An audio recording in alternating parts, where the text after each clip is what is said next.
Olá a todos, eu sou a Ana Santos e este é o meu podcast. O Planety foi um projeto pensado para colocar à disposição de todos conhecimento e ferramentas para viver uma vida mais equilibrada e saudável, sem fundamentalismos ou mudanças radicais. A reeducação alimentar e de estilo de vida e o desenvolvimento pessoal são processos interligados e morosos. É uma construção diária e aqui vais encontrar muita informação a par da minha experiência pessoal e de alguns convidados sobre o que é isto de procurar uma vida mais harmoniosa em múltiplas vertentes. Muito obrigada por estares desse lado. Deixa-te levar durante os próximos minutos e boa viagem! Olá a todos, sejam muito bem-vindos a mais um episódio. Hoje trago-vos mais uma patologia de foro psíquico e que afeta muita gente, principalmente crianças, então eu acho que vai ser um episódio muito para pais, para educadores. Eu espero que vos ajude e que vos faça mudar aqui, abrir um bocadinho o leque de abordagens clínicas ao problema e espero que vos ajude no tratamento desta doença, se tiverem que conviver com ela no vosso dia-a-dia. Portanto, hoje vou falar-vos um bocadinho do transtorno por déficit de hiperatividade e déficit de atenção. Este transtorno de déficit de atenção foi reconhecido em 1902 por um médico britânico, por George Still, que descobriu um grupo, ou identificou um grupo de sintomas que não considerava normais no conjunto de indivíduos. E esses sintomas eram então a agressividade, a rebeldia, o sentimentalismo de uma forma um bocadinho desequilibrada, a desinibição e problemas para, acima de tudo, manterem a concentração, manterem a atenção e terem então uma conduta, daquilo que se considera uma conduta mais organizada, mais ordenada, de acordo com as regras sociais. A característica essencial que este médico identificou era então uma dificuldade no controle de comportamentos que são tidos como normais do ponto de vista social. Isto é de facto uma limitação e foi identificado então como uma limitação da capacidade de autorregulação destes indivíduos. O termo mais atualmente, que atualmente é mais utilizado é então o transtorno por déficit de atenção e hiperatividade, THDA, e define-se então como um comportamento persistente em média mais de 6 meses de duração, com um mínimo de 6 sintomas destas categorias que vos vou descrever. Então, a falta de atenção, a hiperatividade, a impulsividade, que é desadequada para a idade, normalmente tendo o seu início antes dos 7 anos de idade e que se apresenta em termos de contextos quer sociais, quer académicos. Portanto, esta observação desta alteração de comportamentos é tida quer na escola, quer em ambiente familiar, ou num ambiente mais, assim, mais resguardado, mais íntimo. E, portanto, é muitas das vezes nesta fase, quando a criança vai para a escola, que acaba por ser identificado este transtorno. A duração da atenção e o nível de atividade também são variáveis de acordo com a gravidade da doença, portanto, dependendo do estadio em que aqui acabo de falar mais de crianças, porque normalmente é nas crianças que esta patologia é identificada, não significa, no entanto, que o adulto não o manifeste. Mas vou acabar, se calhar, ao longo do episódio, por falar sempre mais das crianças, porque é nas crianças que se nota, que é mais falada esta patologia. Então, estas dificuldades em termos funcionais afetam mais uma vez, as crianças em idade pré-escolar e na idade pré-escolar quais são os sintomas que são mais descritos. Uma conduta motora, portanto um comportamento motor alterado e uma dificuldade em consumar as tarefas do cotidiano, portanto tarefas básicas que a criança à partida, de acordo com a faixa etária, deveria estar a conseguir realizar sem dificuldade. Depois, a idade escolar são de facto o sucesso académico, o sucesso aqui do ponto de vista de uma classificação pura e dura num modelo muito tradicional de educação. Mas é então, em termos de aspectos académicos, é a dificuldade destas crianças seguirem instruções claras por parte dos docentes ou dos não docentes e o sucesso, a dificuldade de atingirem o sucesso académico naquilo que se considera, do ponto de vista, mais uma vez, convencional, aquilo que é o sucesso académico. Depois, na adolescência e na idade adulta, há uma dificuldade destas pessoas manterem as relações sociais e as relações de trabalho. Portanto, nós sabemos que hoje este transtorno de desenvolvimento neurológico tem uma maior prevalência nas crianças, 5 a 10% das crianças manifestam esta doença, o que é muito, não é? São muitas crianças e muitas famílias que estão a ser impactadas por esta patologia e, em geral, quando se fala aqui de proporção homens e mulheres na população infantil, a prevalência é 3 para 1, ou seja, para cada 3 rapazes há uma rapariga que sofre do transtorno. Portanto, é uma proporção muito mais elevada para as crianças do sexo masculino do que do sexo feminino. Já no caso dos adultos, os transtornos de aprendizagem nos jovens adultos são então, as dificuldades de aprendizagem por este transtorno são então 10% nas mulheres e 25% nos homens. Pronto, agora aqui um bocadinho de estatísticas à parte, o que me interessa trazer-vos neste episódio é que, de facto, a abordagem mais convencional é a medicação destas crianças sem qualquer outro, ou eventualmente a terapia em alguns casos, mas ainda há, infelizmente, muita medicação, um bocadinho até leviana, destas crianças, sem haver uma abordagem clara dos diferentes fatores que podem impactar nesta doença. Portanto, uma criança que sofra de transtorno de hiperatividade deve ser visto, como em qualquer outra doença, de uma forma global, de uma forma integral, perceber qual é que é o contexto familiar, qual é que é o contexto alimentar,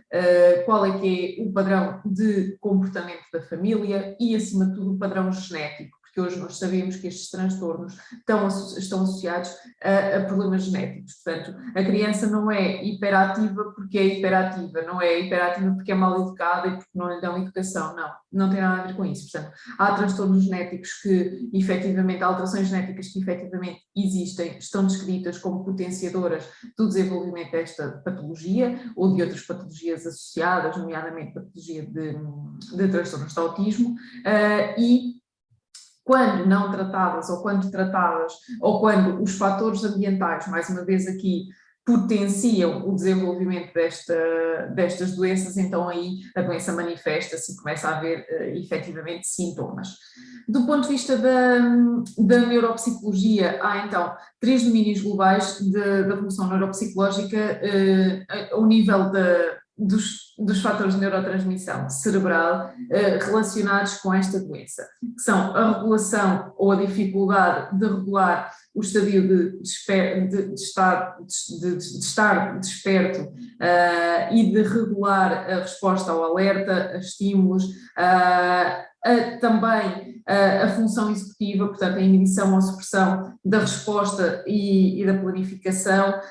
a dificuldade de ter uma memória, aquilo que se chama uma memória operativa visual,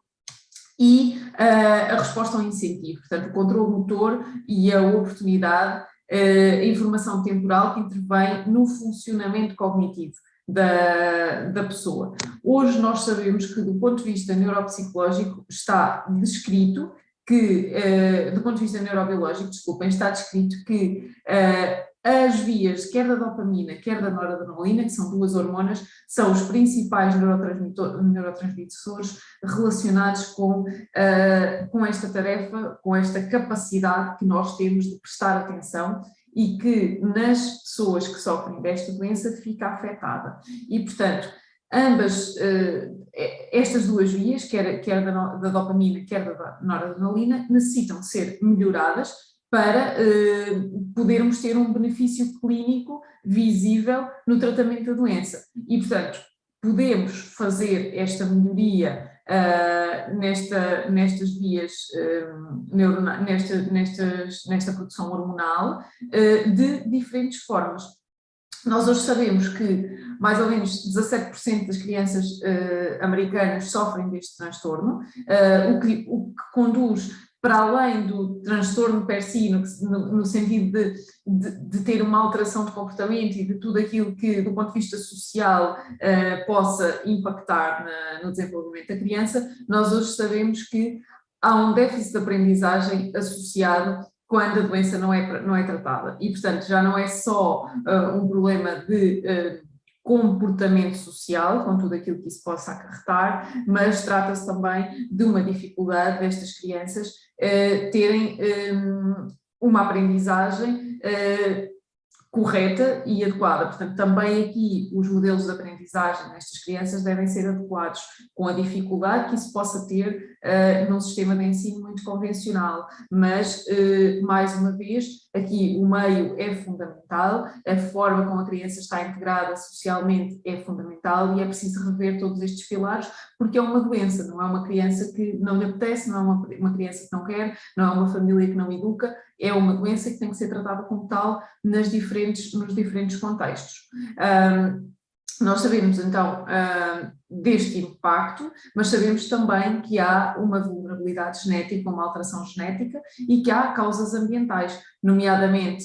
a exposição a toxinas e a múltiplos agentes infecciosos,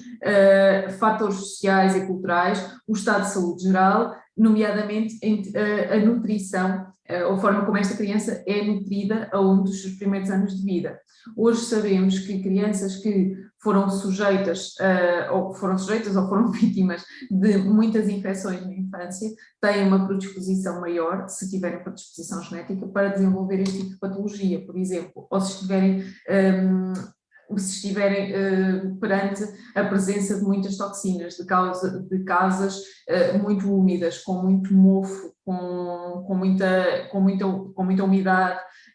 Isso também é um agente ambiental potenciador do desenvolvimento da doença. Portanto, todos estes fatores têm que ser tidos em consideração e todos estes fatores têm que ser melhorados o melhor possível dentro das condições que cada família tenha para conseguirem tratar a doença. Portanto,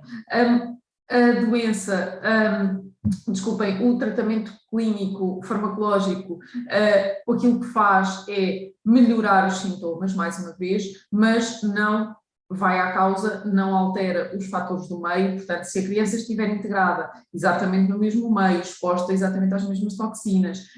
exposta aos mesmos fatores ambientais, aos mesmos fatores de stress familiar, às mesmas disfunções sociais, ao mesmo tipo de alimentação, aquilo que os medicamentos convencionais, que a terapia farmacológica convencional vai fazer, é silenciar um bocadinho os sintomas. Muitas das vezes estas crianças depois, quando tomam medicação, ficam muito letárgicas e também não é assim que vão conseguir ultrapassar a doença e que vão conseguir fazer uma vida normal, porque não podem ficar naquele estado meio adormecido toda a vida, não é? Porque a criança precisa de ser reativa, precisa de conviver em sociedade, precisa de ter comportamentos de grupo e muitas das vezes estas medicações aquilo que fazem é reduzir aqui a atividade física mesmo e a atividade intelectual da criança, colocando assim um bocadinho à margem das atividades que são socialmente aceites para esta faixa etária. Então, depois de percebermos que um transtorno de hiperatividade não tem apenas a sua origem nos fatores ambientais ou nos fatores genéticos ou na toxicidade a que a criança é sujeita, é necessário, após um diagnóstico clínico, então, agir nestes diferentes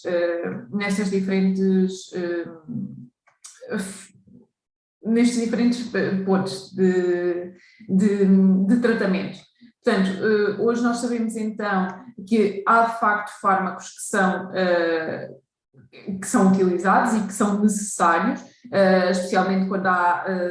alturas mais exacerbadas ou mais descontroladas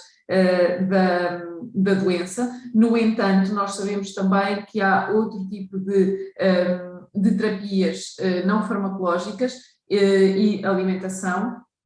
que influenciam significativamente o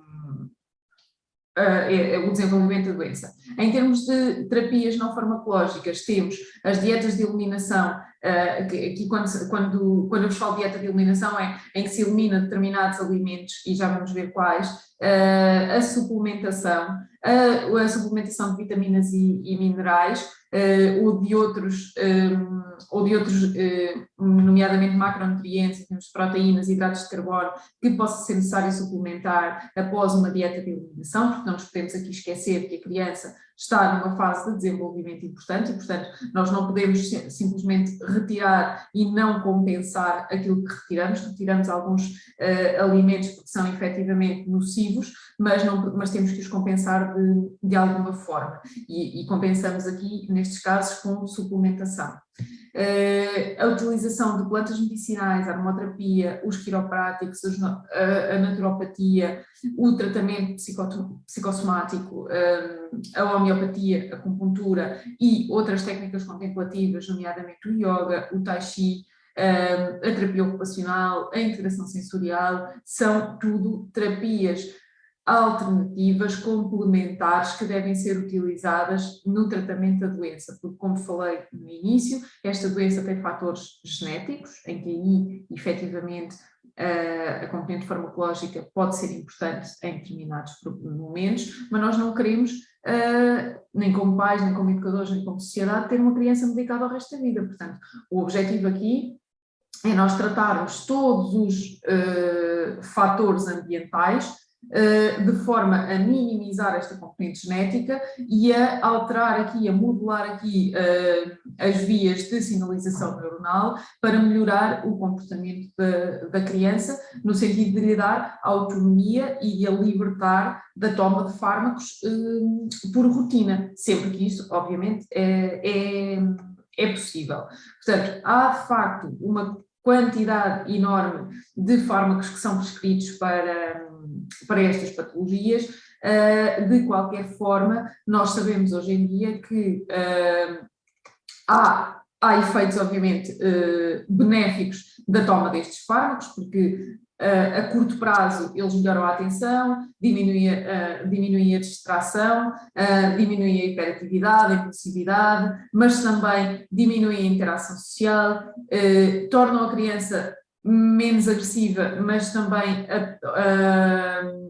a tornam, acaba por melhorar aqui um bocadinho a relação familiar, porque muitas das vezes são relações familiares que depois se tornam desafiantes, porque são crianças que são difíceis, não é? Portanto, a toma da medicação a curto prazo melhora realmente a relação familiar, mas depois tem alguns efeitos adversos, alguns deles muito comuns, como a redução do apetite, alguma insónia inicial, dores abdominais, dores de cabeça, cefaleias,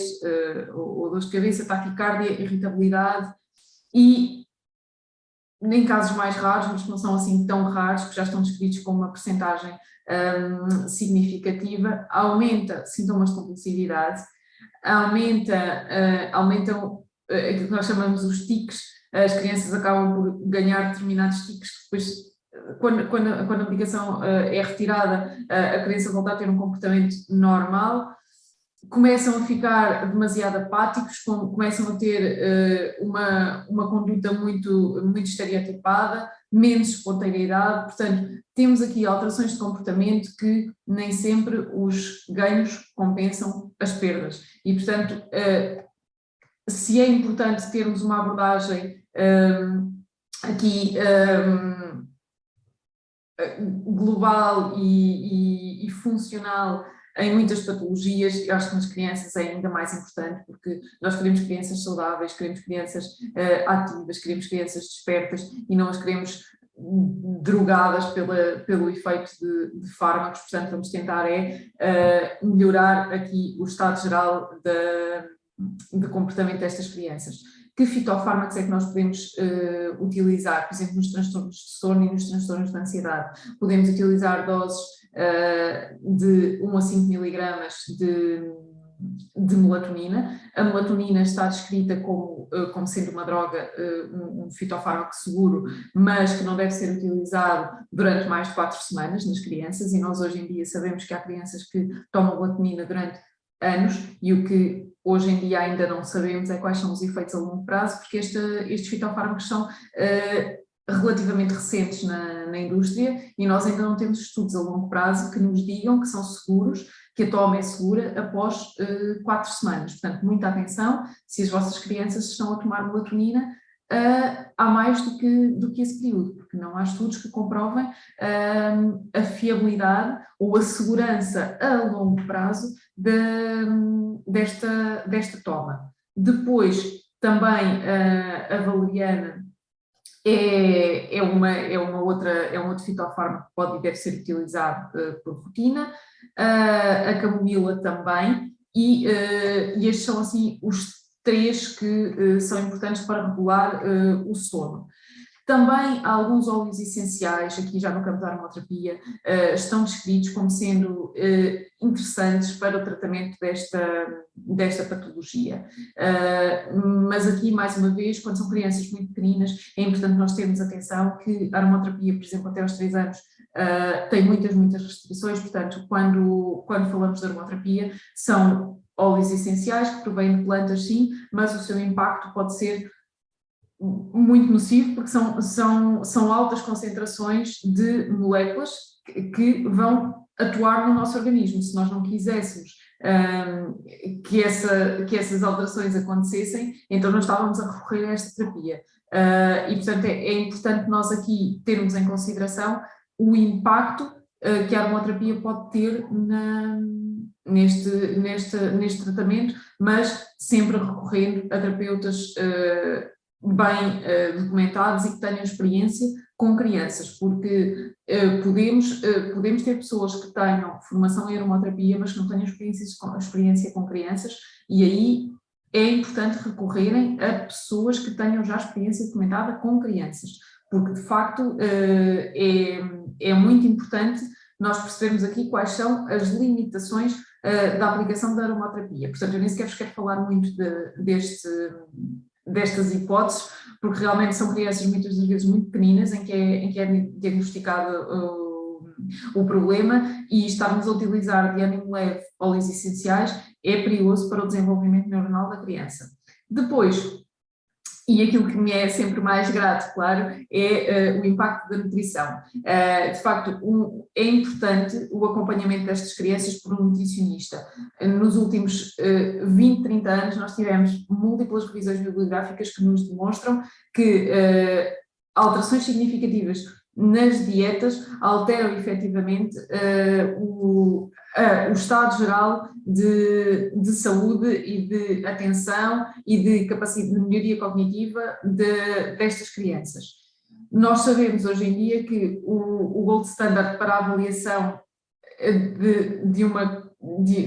para um estudo deste género é uma avaliação, é uma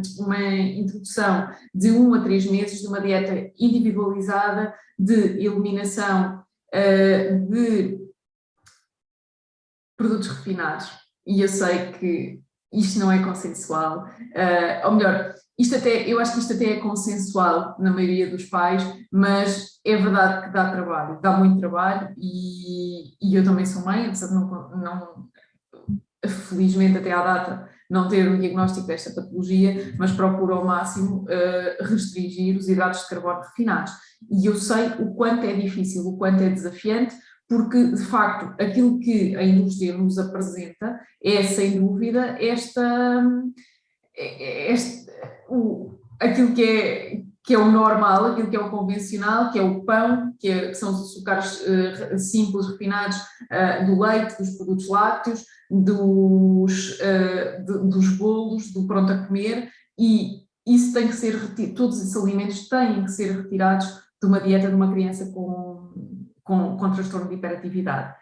Os antecedentes familiares, efetivamente, são importantes. É importante nós percebermos se a criança tem algum tipo de alergia, algum tipo de intolerância, e o tratamento ótimo destas crianças, de facto, tem que conter uma alteração da sua dieta. Portanto, o açúcar nós sabemos que está relacionado com efeitos adversos desde o pré-escolar, portanto, o consumo de açúcar e de açúcares refinados não é recomendável em idade nenhuma, muito menos em crianças em desenvolvimento, não é até aos 2, não é até aos 4, não é até aos 6. Não, a criança não deve consumir açúcar refinado nunca, porque isso vai alterar os seus circuitos neuronais, vai alterar os seus comportamentos, vai limitar a sua saciedade, vai fazer, aliás, com que a criança se sinta saciada e não vai fazer com que ela demonstre uma regulação daquilo que são os ciclos normais de alimentação. Portanto, uma criança que consuma muito açúcar vai manifestar à partida dificuldades em alimentar-se. E muito açúcar pode não ser um açúcar refinado típico. Uma criança que come muito pão, que beba muito leite, pode ter e apresenta muitas das vezes dificuldades depois no consumo de alimentos na hora das refeições principais. Depois, é importante, mais uma vez, termos em consideração a presença de metais pesados, de dioxinas, de PCBs, de pesticidas nos alimentos. É fundamental termos consciência, lermos os rótulos e eliminarmos completamente o consumo de metais pesados. E como é que nós eliminamos o consumo de metais pesados? Limitando o consumo de peixes de grande dimensão. E por isso muitas das vezes estas crianças depois acabam por ter que ser suplementadas com óleos essenciais, nomeadamente com ômega 3. As dioxinas, os PCBs e os pesticidas são as principais substâncias neurotóxicas que estão presentes nos alimentos e nós temos que ter muita atenção a este consumo. Os PCBs e as dioxinas muitas das vezes estão descritos nos rótulos, muitas das vezes, mas nem sempre. Temos também algumas destas substâncias neurotóxicas em shampoos, em cremes, em sabonetes, portanto em produtos de higiene e que devem ser retirados do uso diário da criança e da família. Temos também nos plásticos onde nós conservamos os alimentos, portanto os alimentos sempre que possível devem ser conservados em frascos de vidro, porque existe efetivamente, há efetivamente a presença destas substâncias neurotóxicas, químicas neurotóxicas, e nós temos que retirar essas substâncias da nossa casa, do ambiente onde a criança passa mais tempo. E claro, os pesticidas, portanto, sempre que possível devemos conseguir consumir produtos orgânicos, produtos biológicos com uma redução, com uma limitação do consumo de pesticidas ao máximo. Depois, como é que nós conseguimos, ou como é que nós devemos suplementar estas crianças? Com ferro, porque o ferro é um mineral que se encontra muito baixo, querem bebés que estão ainda a ser amamentados, querem crianças no pré-escolar, porque a nutrição de facto é deficiente normalmente neste tipo de nutriente. Onde é que nós conseguimos ir buscar ferro? Às leguminosas, às carnes vermelhas, mas que há restrição de consumo para as crianças e, portanto, a criança não deve consumir carne vermelha. Carne vermelha, quando eu me refiro aqui a carne vermelha, porco e a vaca, a criança não deve consumir, porque tem um aporte de gordura que o fígado dela não consegue metabolizar e, portanto, a criança não deve consumir este tipo de alimentos, mas devemos ter um aporte de ferro importante. Portanto, onde é que nós conseguimos ir buscar o ferro? Então, há alguns legumes de folha escura e às leguminosas. As leguminosas devem ser integradas em todas as refeições principais da criança. Portanto, todos os dias, ao almoço e ao jantar, a criança deve comer uma ou mais destas opções. Grão, feijão, lentilha, fava, ervilha, portanto temos uma variedade grande de leguminosas e devem ser incluídas na dieta. O zinco, que é um cofator fundamental em muitos processos metabólicos a nível da produção de melatonina, por exemplo, que nos ajuda a regular aqui a via da dopamina. A vitamina na conversão, ajuda-nos também na conversão da vitamina B6 em ácidos gordos essenciais de cadeia curta e portanto, é muito importante que nós consigamos fazer aqui uma suplementação de zinco, porque é difícil consumir zinco na dieta. Temos muito poucos alimentos que contêm zinco e, portanto, muitas das vezes o que se opta é por fazer neste caso, por fazer uma suplementação. Depois, também o magnésio, portanto, o magnésio normalmente perde-se no processamento dos alimentos e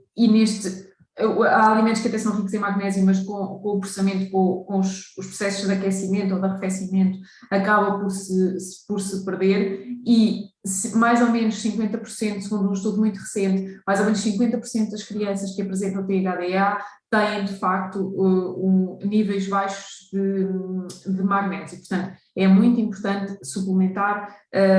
com magnésio. O que é que nós podemos, já vos falei das vitaminas de complexo B, nomeadamente a B6, onde é que nós podemos ir buscar estas vitaminas esta vitamina B6? Aos ovos, mais uma vez, às leguminosas, aos grãos integrais, portanto ao arroz integral, às farinhas integrais, brócolos, à banana. A banana tem muita vitamina B6, deve ser incluída na dieta. Depois, o ferro, mais uma vez aqui, podemos ir buscá-lo a alguns legumes de folha escura, como vos falei, às leguminosas, também, principalmente às leguminosas secas, às uvas passas, também são alimentos ricos em magnésio, que a partir dos 3 anos, se não contiverem sulfitos, já não têm aqui advertência no consumo para as crianças de uma forma geral. Depois, magnésio, onde é que conseguimos ir buscar magnésio? Às frutas, aos vegetais ricos em potássio, nomeadamente à batata, alguns vegetais de folha escura e, mais uma vez aqui, os grãos. O zinco, aos grãos, quando falo de grãos, falo sempre de grão integral, do grão no seu estado mais natural. A aveia, o arroz integral, as farinhas integrais, depois os óleos essenciais, o ômega 3 e o ômega 6. O ômega 3 nós conseguimos ir buscá-lo aos frutos secos, aos vegetais de folha verde, ao azeite, desculpem, e ao peixe. E para termos aqui um aporte ideal de ômega 3, nós devemos consumir pelo menos 4 refeições por semana a criança deve consumir pelo menos 4 refeições por semana de peixe gordo. E peixe gordo é o arenque, é a sardinha, é a cavala, é o salmão selvagem, não o salmão de aquacultura, e fundamentalmente é isso. Quando não conseguimos, então, suplementar. Ômega 6 também nos óleos, principalmente no óleo de soja, no óleo de prímula, no óleo de milho, no óleo de girassol, mas aqui temos depois o aporte de gorduras que também tem que ser controlado, portanto, e temos que perceber como é que estes óleos são consumidos, porque se nós consumimos este óleo depois dele ser aquecido, portanto, após uma fritura, estamos a dar um aporte de gordura saturada ao organismo da criança que ela não consegue processar. Mais uma vez, o fígado não consegue processar e, portanto, é preciso ter muito cuidado. A criança não deve consumir fritos, regularmente. Uma coisa é uma situação muito pontual de uma festa, de um aniversário, mas a criança não pode ter aniversários todos os meses, portanto, não pode consumir fritos todos os meses. Portanto, aqui é preciso termos isto em consideração. E depois, nas sementes oleaginosas, nós temos muito ômega 6, e aí sim nós podemos sempre que possível incluir, porque as sementes são extremamente ricas noutro tipo de minerais também, noutro tipo de nutrientes, nomeadamente em cálcio. Por exemplo, as sementes de sésamo são riquíssimas em cálcio e devemos dar às nossas crianças sementes de sésamo todos os dias. Isso vai ajudar na flora intestinal deles, vai ajudar que o trânsito intestinal deles fique mais regularizado também e a terem um aporte de nutrientes que são de facto muito, muito importantes para a sua dieta. Em termos de recomendações nutricionais gerais, então aquilo que eu vos queria deixar quer para esta doença, quer obviamente de uma forma geral, porque isso é aquilo que é preconizado como uma alimentação saudável, é termos uma dieta variada de todos os grupos de nutrientes essenciais para o cérebro, quer de vitamina B6, ferro, magnésio, zinco, ácidos gordos ômega 3 e ômega 6. Diariamente estas crianças devem consumir alimentos ricos nestes nutrientes e depois aumentar a ingestão diária de ômega 3 para uma relação de 4 para 1, portanto de 4 de ômega 3 para 1 de ômega 6 e evitar a todo custo o consumo daquilo que nós chamamos ácidos gordos trans ou óleos hidrogenados, portanto, porque a criança não consegue metabolizar e porque são tóxicos para o cérebro. Nós não podemos,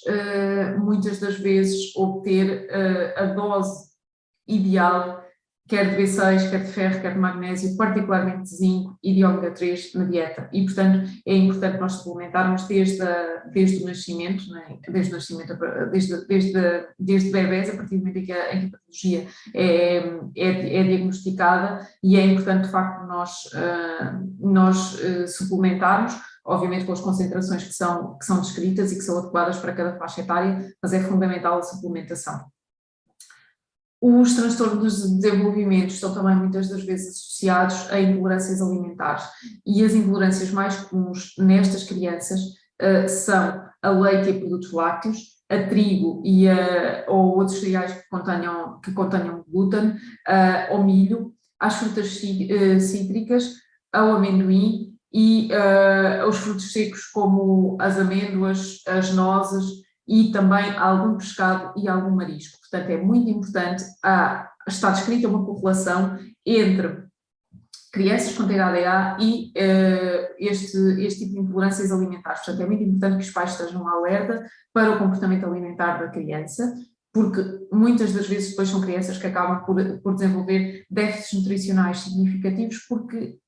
deixam de consumir determinados alimentos, teoricamente porque não gostam, mas não é porque não gostam, é porque não toleram, é porque o organismo deles e o organismo das crianças é extremamente inteligente, porque não está ainda viciado como o organismo de um adulto, e eles acabam por rejeitar determinados alimentos. Então cabe-nos a nós adultos procurar sempre alternativas. O leite e produtos lácteos devem ser retirados por sistema de crianças que sofrem este tipo de patologia, porque são altamente inflamatórios, porque são altamente alergénicos, porque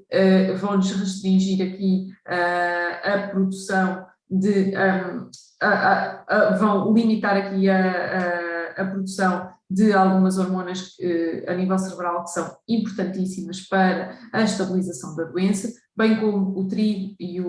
e os cereais que são ricos em glúten de uma forma geral, e portanto estas crianças devem retirar da alimentação estes produtos mais inflamatórios. Depois, em termos de suplementação, é importante muitas das vezes estas crianças fazerem complexos multivitamínicos, fazerem mais uma vez suplementação com ômega 3 e com ômega 6, porque de facto não é possível numa fase de tão grande desenvolvimento em que a criança precisa de um aporte nutricional tão grande, nós não podemos estar a retirar o glúten, os produtos lácteos, os produtos que tenham quer os PCBs, quer as dioxinas, quer pesticidas, e não compensar. Portanto, nós temos que compensar de alguma forma esta retirada destes alimentos, que tem que ser retirada, porque só assim é que nós vamos conseguir estabilizar a produção das hormonas que nos vão dar um equilíbrio emocional, um equilíbrio comportamental à criança, mas temos sempre que suplementar, e suplementar sempre com o conhecimento de um nutricionista que tenha experiência nesta área de desenvolvimento. Depois, que outro tipo de terapias, que outro tipo de atividades é que a criança deve fazer para complementar este tratamento? Exercício. A prática regular de exercício físico melhora o estado mental e o estado fisiológico da criança. Portanto, diariamente estas crianças têm que praticar atividade física ao ar livre, têm que estar em contacto com os adultos de forma a terem uma regulação do comportamento, mas eles têm que gastar, entre aspas, energia. Portanto, todos os dias esta criança tem que ter atividade física intensa ao ar livre, tem que brincar ao ar livre, tem que trepar árvores, tem que ir para o parque, tem que brincar nos baloiços, tem que jogar à bola, tem que interagir com adultos e crianças num ambiente ao ar livre. Estas crianças precisam ainda mais de ar livre do que uma criança que não tenha este tipo de diagnóstico. Depois, que outro tipo de estratégias é que podem ajudar? A meditação e aqui a meditação, obviamente, não é colocarmos a criança virada para a parede a meditar, porque a criança não sabe. Portanto, é importante que vocês procurem auxílio de pessoas que tenham experiência em ensinar meditação a crianças, e hoje vocês têm disponíveis muitas ferramentas na internet e muitas pessoas que têm experiência nessa área que vos podem ajudar, que podem ajudar a vossa criança a aprender a meditar, e meditar para estas crianças não é mais do que terem uma atenção plena sobre o seu corpo, reduzirem os estímulos neuronais, aumentarem os níveis de concentração, porque está descrito que efetivamente há uma melhoria do comportamento associada à prática de meditação nas crianças. E depois, claro, tudo o que sejam estratégias de relaxamento, banhos de relaxamento, massagens com óleos, tudo aquilo que nós chamamos de técnicas de imagem dirigida, em que a criança começa a conseguir criar uma imagem na sua cabeça, e fazemos um exercício em que a criança é estimulada a criar uma imagem aos poucos na sua cabeça, mas sempre de olhos abertos, tendo em atenção tudo aquilo que são os estímulos do meio, e portanto isso o que vai fazer é com que a criança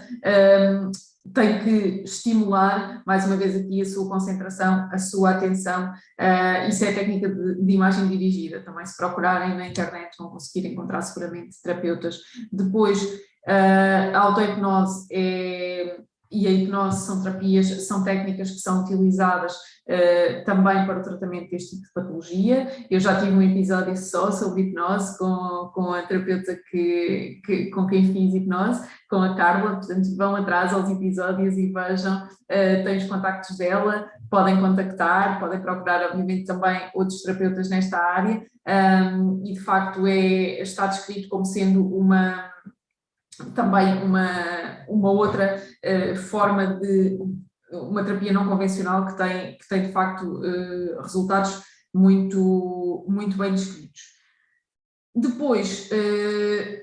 há alguns estudos que nos demonstram também que há manipulações homeopáticas que podem ajudar de facto aqui ao reequilíbrio do comportamento destas crianças, e vocês também têm terapeutas, seguramente, que se procurarem terapeuta homeopático para crianças, há algumas pessoas, mesmo em Portugal, que já têm esta especialidade. Eu já vos trouxe também uma naturopata que tem formação em homeopatia, a Diana, no último episódio do ano passado, e portanto também podem ir lá atrás aos episódios, contactar. Eu confesso que não sei se a Diana tem experiência com crianças, mas seguramente vos poderá ajudar ou encaminhar para algum colega que, se ela não estiver tão à vontade, mas basta que procurem na internet e encontrarão pessoas que vos poderão ajudar. Assim, em termos de recomendações gerais, de notas gerais para quem tenha que conviver com esta doença, o que é que eu vos posso dizer como resumo? É importante nós proporcionarmos uma estrutura com limites flexíveis a estas crianças, portanto não sermos demasiado rígidos com a criança, mas também não permitirmos que ela faça tudo e que um bocadinho à boleia da doença, que permitamos fazer tudo. Portanto, é importante que a criança saiba que há limites, mas que os limites têm que ser mais flexíveis, porque estamos a trabalhar com uma criança que tem um problema, se compararmos, obviamente, com crianças que não têm. Portanto, aqui, quando trabalhamos com este tipo de crianças, temos que ter uma atenção redobrada, uma flexibilidade mental também, que por parte do adulto regulador, diferente. Definir expectativas com regularidade e com periodicidade, portanto, estabelecer aqui os limites, subdividir as áreas em que nós queremos trabalhar com a criança. Portanto, nós não devemos agora de repente querer instituir todas as regras lá em casa, quer seja de alimentação, quer seja de regras de sono, isto tem que ser um processo gradual. Ensinar sempre pelo modelo, sempre. Isto é muito importante para todas as crianças, mas para estas em particular é fundamental que os pais, que o adulto cuidador, sejam o exemplo. Por isso é que eu há pouco vos falava que é tão importante que a criança brinque na rua todos os dias, que esteja num contexto social todos os dias, de rua com o adulto, porque ele vai aprender pela forma como o adulto reage ao seu comportamento, como a forma como o adulto age perante outros adultos ou perante outras crianças, a criança vai sempre estar a aprender com esse modelo. Portanto, é muito importante não sermos adultos agressivos, reativos, mantermos a calma, fazermos nós também as nossas terapias de meditação, de yoga, terapias mais contemplativas, fazermos todas as terapias de autoconhecimento, quer da psicoterapia, quer de hipnose, que já vos tenho vindo a falar, para sabermos trabalhar o melhor possível com estas crianças. Utilizarmos uma comunicação multissensorial, portanto, utilizando estímulos visuais e auditivos em simultâneo, isso ajuda a criança também a regular aqui os seus comportamentos, recompensarmos sempre os esforços destas crianças, porque se elas demoram muito mais, ou têm que fazer um esforço muito maior para se concentrarem, para iniciarem e terminarem uma tarefa. Portanto, nós devemos sempre fazer aqui o reforço positivo da criança. Por mais difícil que isso nos possa parecer enquanto adultos cuidadores, é fundamental que nós façamos isso e que estejamos alerta para este tipo de comportamentos. Brindarmos sempre o reforço positivo, mesmo quando a criança ainda poderia fazer melhor, mas nós já reconhecemos ali um esforço, já reconhecemos ali que ela está a fazer diferente, então ainda não faz tudo bem, não interessa, mas nós vamos dizer-lhe, ok, ótimo, já fizeste bem alguma coisa, não vamos enfatizar a parte negativa, vamos sempre enfatizar a parte positiva do processo. Depois, respondermos especificamente à conduta de uma criança e validarmos sempre a conduta de uma criança. Portanto, se eles têm um determinado comportamento, nós vamos sempre procurar aí o ponto positivo desse comportamento. Sermos constantes na educação da criança. Isto são regras gerais para qualquer criança, mas nestas ainda se torna mais importante. Portanto, sermos constantes no comportamento que temos com a criança, portanto, não dizermos hoje que ela não pode sair de sapatilhas porque não pode e amanhã ela já pode porque faz uma birra e porque pressiona mais. Nós temos que ser constantes, se nós lhe colocamos, por exemplo, no caso da alimentação, temos que colocar legumes no prato todos os dias, a criança nem todos os dias vai querer comer os legumes. Nós não vamos fazer uma guerra com isso, mas no dia em que ela comer, nós vamos fazer uma grande festa e vamos dizer que estamos super felizes e super orgulhosos porque ela comeu aquele pedacinho de alface ou aquele pedacinho de couve.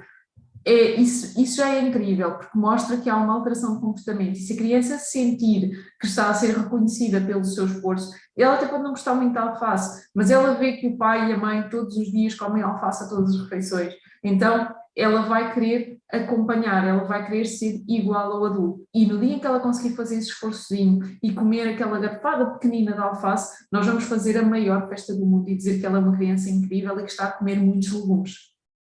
Depois, aprendermos a aceitar a criança como ela é, porque nós sabemos que estas crianças vão ter sempre altos e baixos no desenvolvimento da doença e o mais importante é que nós a consigamos aceitar exatamente como ela é.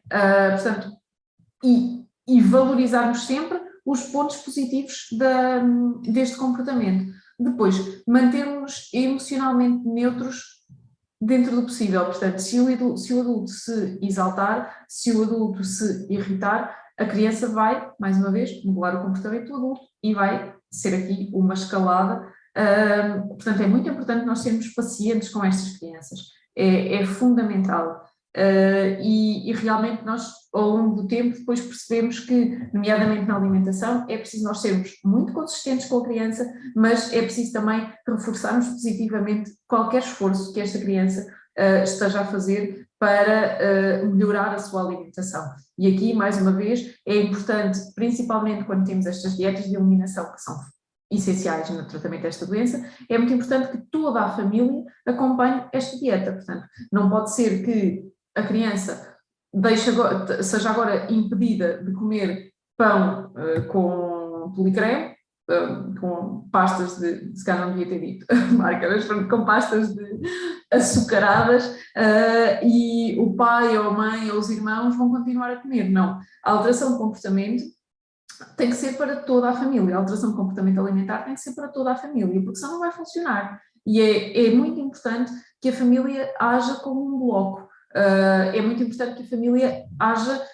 no sentido de cuidar, de tratar desta criança, porque nenhuma destas restrições que são impostas neste tipo de doenças são para que qualquer membro da família fique desnutrido, muito pelo contrário, são para que as pessoas se alimentem de forma saudável e de forma segura. Portanto, uma família que opte por este tipo de alimentação é uma família que está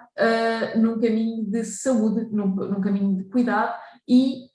a cereja no topo do bolo é que está a melhorar a saúde desta criança que tanto precisa. Portanto, era um bocadinho isto que eu vos queria deixar hoje, uma esperança no tratamento desta doença que afeta tantas famílias, que afeta tantas crianças, que é tão limitante naquilo que é a atividade diária de muitos pais e de muitas famílias e de muitos cuidadores, de muitos professores,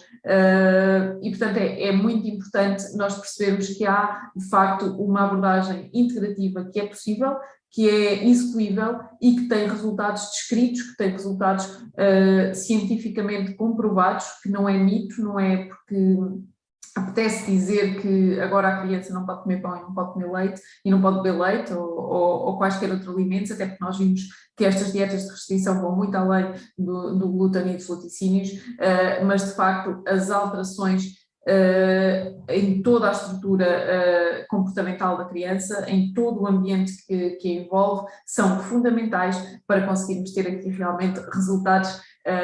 fantásticos na melhoria do estado geral e, acima de tudo, abandonarmos a terapia farmacológica, que é isso que desejamos para as nossas crianças. Portanto, nós não queremos crianças dependentes de fármacos para dormir, para brincar, o que nós queremos é crianças ativas, crianças felizes, crianças saudáveis, e isso é possível com uma abordagem integral da saúde da criança. Muito obrigada por terem estado desse lado. Eu peço-vos mais ainda neste episódio que partilhem com quaisquer pais, com quaisquer professores, com quaisquer cuidadores que tenham que conviver com este tipo de doença, porque é possível levarmos uma luz de esperança a estas pessoas. Há de facto terapeutas muito bem treinados nestas áreas. Eu posso, se vocês tiverem dúvidas, se tiverem curiosidade, contactem-me por mensagem, enviem-me um e-mail para info@planetbaianasantos.pt. Eu terei todo o gosto em passar-vos algumas informações, alguns contactos e em ajudar-vos naquilo que seja necessário, porque é para isso que este projeto existe, para levar mais consciência corporal, mais saúde a todas as pessoas, a todas as idades. Muito obrigada por terem estado desse lado.